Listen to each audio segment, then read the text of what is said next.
संगानां रसानां छन्द सामवे मंगलानां च कर्तारो वन्दे वाणी विनायकम्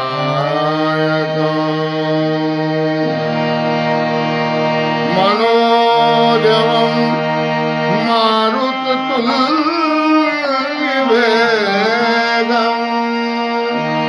जितेन्द्रियं बुद्धिमतां वरिष्ठं वातात्मजं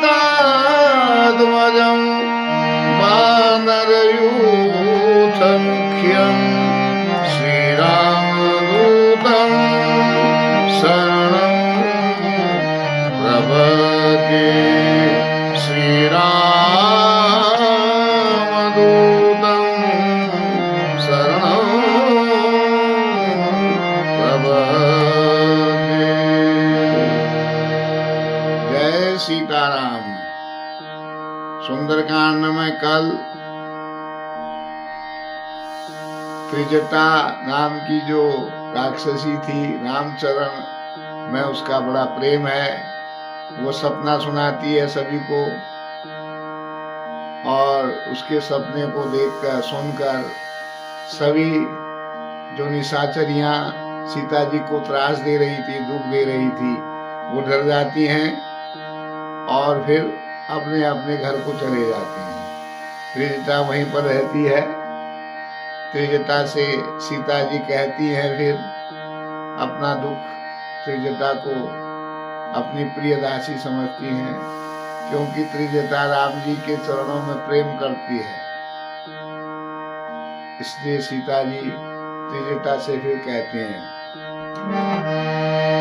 त्रिजटा सन बोली कर जोरी, मातु विपति संगिनी ते मोरी, तजो देह करबेगी उपाई, दुसह विरहु अब नहीं सही जाई, आनी काठ रचू चिता बनाई, मातु अनल पुनि देहि लगाई, सत्य कह सत्य करही मम प्रीति सयानी, सुने को श्रवण सूल समबानी। तो सीता जी हाथ जोड़कर कहती हैं, हे माता, मैं अब इस शरीर को त्याग देती हूँ, क्योंकि मुझसे राम जी का विरह जो है वो सहन नहीं हो पा रहा है। तुम कुछ ऐसा उपाय करो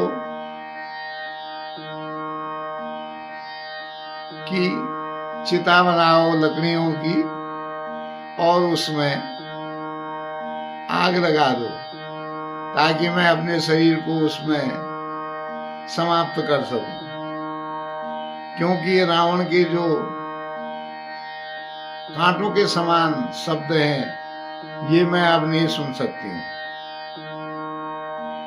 सीता के वचन सुनकर फिर त्रिजटा कहती है, सुनत वचन पद कही समझाएसी, प्रभु प्रताप बल सुजस सुनाएसी, निसि नयनल मिली सुकुमारी, अस कही सो निज भवन सिधारी।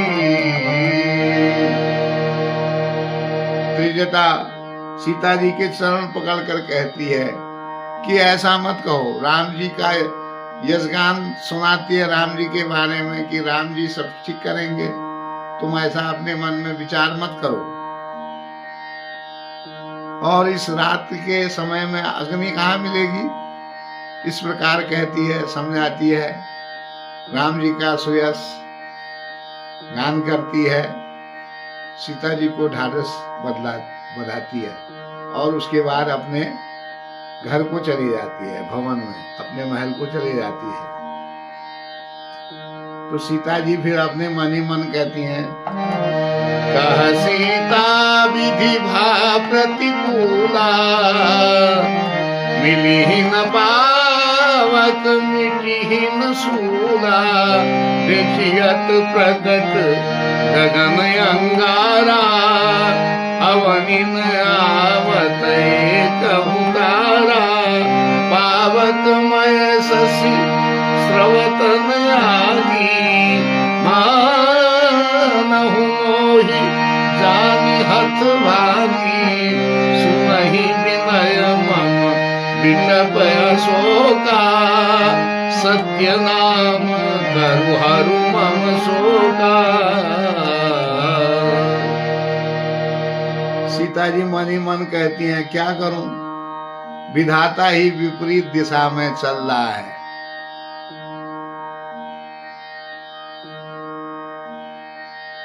न आग मिलेगी न पीड़ा मिटेगी।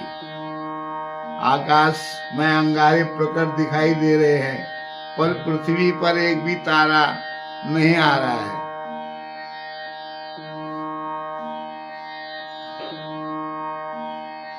चंद्रमा अग्निमय है, किंतु वह भी मानो हदभाग्नि जानकर आग नहीं बरसाता।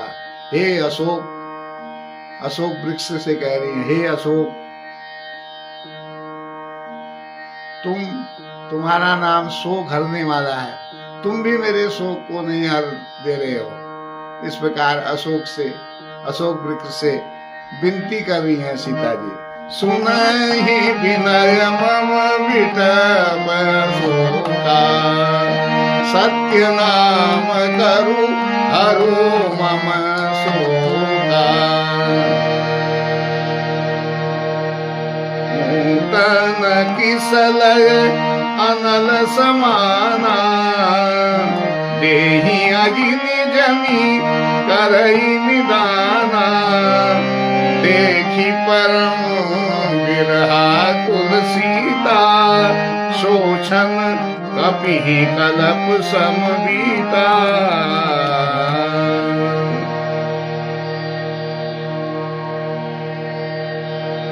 तो कह रही हैं अशोक वृक्ष के तेरे नूतन किसलय अनल समान है, तेरे जो नए नए पत्ते हैं वो अग्नि के समान हैं। अग्नि दे और मेरा विरह रोग जो है वो शांत कर। ऐसा जब हनुमान जी सीता को देखते हैं, व्याकुल हुआ, माता सीता को बहुत व्याकुल देखते हैं, तो वो समय, थोड़ा सा समय उनको कल्प जैसा प्रतीत होता है, मानो बहुत समय हो गया हो। इस टाइप इस ऐसा लगता है कि बहुत ही समय व्यतीत हो गया है, एक कल्प के समान वो समय प्रतीत होता है, बहुत बड़ा दुख लगता है। तो उसके बाद हनुमान जी फिर मन में विचार करते हैं और ठीक समय जानकर मुद्रिका वहां डाल देते हैं। सीता जी जैसे अशोक वृक्ष ने कोई अंगार डाल दिया हो, इस प्रकार मुद्रिका डाल देते हैं और सीता जी अपने हाथ में उनको उसको ले लेती हैं। तो कहते हैं, कभी करी हृदय विचार, दीन मुद्रिका डारी तब, जन्म शोक अंगार, दीन हरसी उठी कर गए, सियावर रामचंद्र पद जय शरणम। तो जैसे ही मुद्रिका डालते हैं, सीता जी वो मुद्रिका अपने हाथ में ले लेती हैं। तो आज का प्रसंग यहीं तक होगा, कल फिर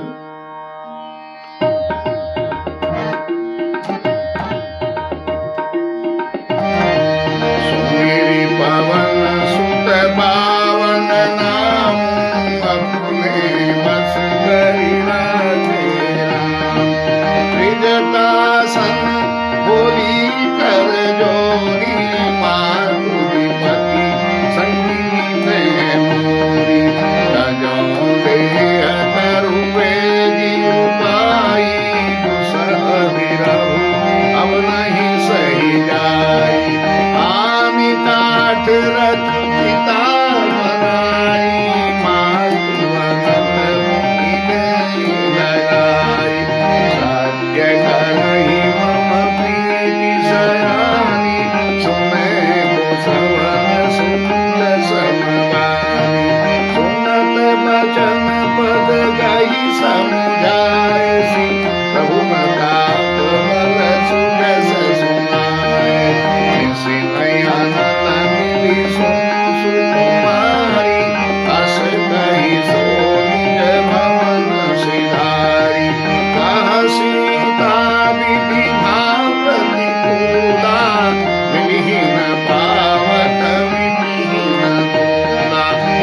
सत्य नाम करु हरु मन सोगा नूतन किसलय आनंद समान देहि अघिनि जनि करई निराना देखि परम बिरहा कुल सीता सुचन कपि कलप समवेता सुमिरि पवन सुत पावन अपने बस करि राखे राम कपि करि हृदय विचार दीन मुद्रिका दारिद्र जन्म शोक अंगार दीन हरषि उठि कर गए श्यावर रामचंद्र पद जय हरि सुमिरि पवन